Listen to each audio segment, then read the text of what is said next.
それでは、2部の演奏を始めます。気ままに音楽講座というのがありまして、そちらのメンバーの方々です。威風堂々と埴生の宿、紹介コメントを読みさせていただきます。前回はミュージックベルのみで演奏しましたが、メンバーみんなのレベルが上がり、今回はベルとトーンチャイムとのアンサンブルで演奏します。また曲は講師の横山先生がベルとトーンチャイムそれぞれの楽器の特徴を生かせるように編曲しました。ではお聴きくださいでいいですか。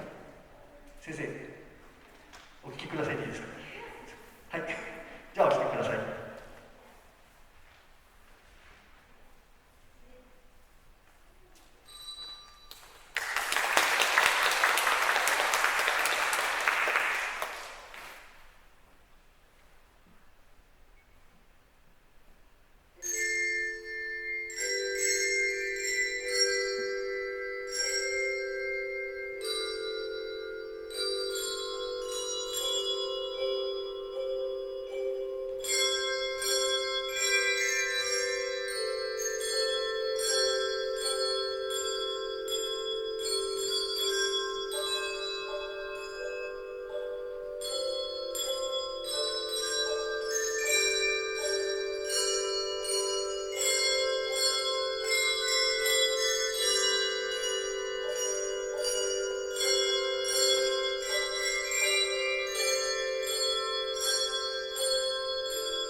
気ままの講座は、月2回、このメンバーで、ほぼ練習をしています。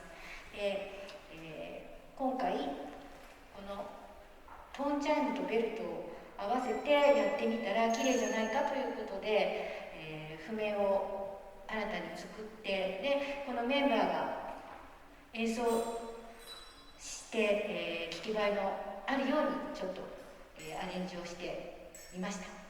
では、埴生の宿をお聴きください。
りがとうございました。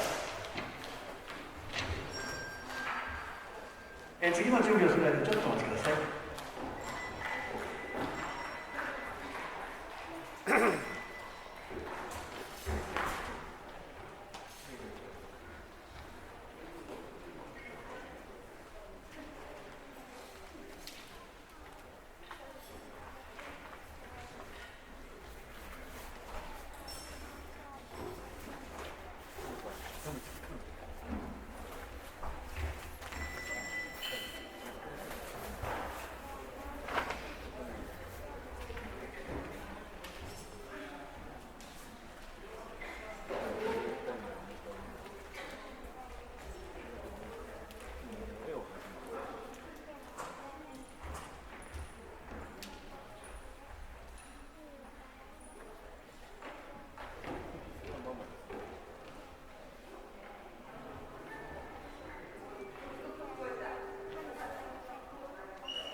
はい、お待たせいたしました。